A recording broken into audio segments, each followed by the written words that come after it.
औज़ुबिल्लाहिमिनश्शैतानिर्रजीम बिस्मिल्लाहिर्रहमानिर्रहीम अस्सलामुअलैकुम वरहमतुल्लाहि वबरकातुहू। क्या हमें दो सजदों के दरमियान दुआएं करनी चाहिए, और अगर हम दो सजदों के दरमियान कुछ देर रुकते हैं तो हमें कौन सी दुआएं मांगनी चाहिए? तो इसके बारे में हदीस अबू दाऊद और सुनन इब्ने माजा की जो रवायत में है कि सैयदना हुज़ैफ़ा रज़ी अल्लाह ताला अन्हु से मरवी है कि आप सल्लल्लाहु अलैहि वसल्लम दो सजदों के दरमियान बैठते, जितना सजदा लंबा करते उतना ही दो सजदों में उठकर बैठते और कहते रब्बिग़फ़िरली रब्बिग़फ़िरली, ए मेरे रब मुझे माफ़ कर दे, मुझे बख्श दे। हजूर सल्लल्लाहु अलैहि वसल्लम ने फरमाया, जो बंदा अच्छी तरह वज़ू करे और फिर दो रकत पढ़े और फिर दो ही मर्तबा कह दे रब्बिग़फ़िरली रब्बिग़फ़िरली, ए अल्लाह मुझे माफ़ कर दे, तो अल्लाह उसे दो इनाम देता है और कहता है, ए मेरे बंदे, जो तूने आज तक जितने भी गुनाह किए, मैं अपने फ़रिश्तों को गवाह बनाकर तुम्हें उन सब गुनाहों की माफ़ी देता हूँ, तुम्हारे वो सारे गुनाह माफ़ करता हूँ। यानी अल्लाह इतना खुश होता है कि जब दो सजदों के दरमियान अल्लाह से दुआ मांगी जाती है तो अल्लाह ताला खुश होकर उस बंदे के तमाम गुनाहों को माफ़ कर देता है। सुभान अल्लाह। तो दो सजदों के दरमियान की दुआएं सुनन अबू दाऊद की रवायत है कि अब्दुल्ला बिन अब्बास रज़ी अल्लाह तआला अन्हु से रवायत है कि नबी पाक सल्लल्लाहु अलैहि वसल्लम दो सजदों के दरमियान ये दुआ मांगते थे, अल्लाहुम्मा ग़फ़िरली वरहमनी वजबुरनी वाफ़िनी वाहदिनी वरज़ुक़नी वरफ़ानी। यानी ए अल्लाह मुझे माफ़ कर दे, मुझ पर रहम फरमा।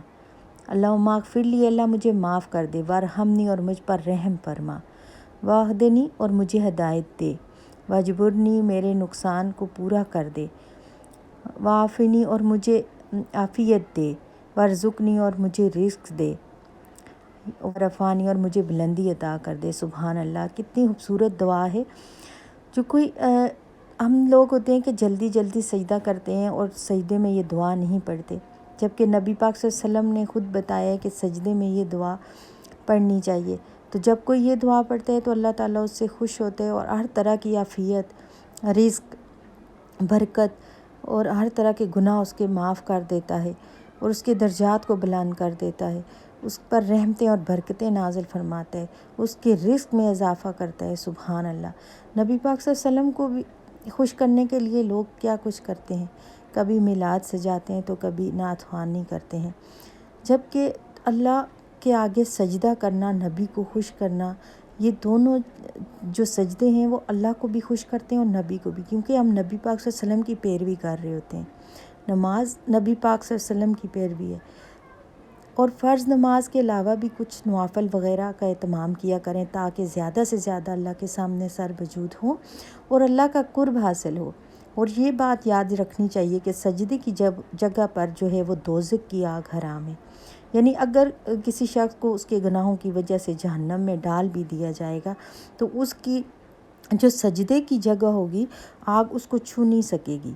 जैसे वो सजदे करते हुए हाथ, पाँव, सर, पेशानी, नाक, घुटने ज़मीन पर टेकते हैं, उंगलियां वग़ैरह, इनको दोज़ख की आग इन पर हराम कर दी जाती है। और क़यामत के दिन अल्लाह ताला जब इंसानों के हिसाब किताब से फ़ारिग होंगे और जिन लोगों को आग से निकालना चाहेंगे उन्हें निकाल देंगे और पैगम्बरों को उनकी शफ़ाअत का हुक्म जब होगा तो वो इंसानों को उनके वज़ू की जो निशानियाँ होंगी, यानी जो उनके अज़ा होंगे वज़ू के, उनकी वजह से उनको पहचाने जाएंगे।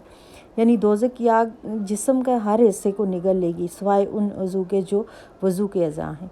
फिर कुछ लोग हम अमाल की सज़ा भुगत कर जन्नत में डाले जाएंगे तो फिर उन पर जन्नत का पानी डाला जाएगा और सजदे के जो अज़ा होंगे आग उनको नहीं छुएगी, तो इसलिए वो चमक रहे होंगे। इसलिए लंबा सजदा किया करें और सजदे में सुभान रब्बियल आला पढ़कर फिर अरबी में दुआएं मांगें।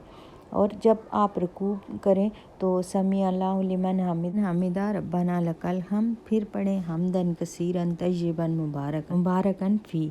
ए हमारे रब, और तेरे लिए ही हम्दो सना है और बहुत ज़्यादा पाक और मुबारक। सही बुखारी की ये हदीस है। उसके बाद आप सजदे में जाएं और सुभान रब्बियल आला 3 मरतबा पढ़ें और उसके बाद फिर आप ये दुआ पढ़ें, अल्लाहुम्मा अग़फ़िरली वरहमनी वाहदिनी वजबुरनी वरज़ुक़नी वाफ़िनी वरफ़ानी।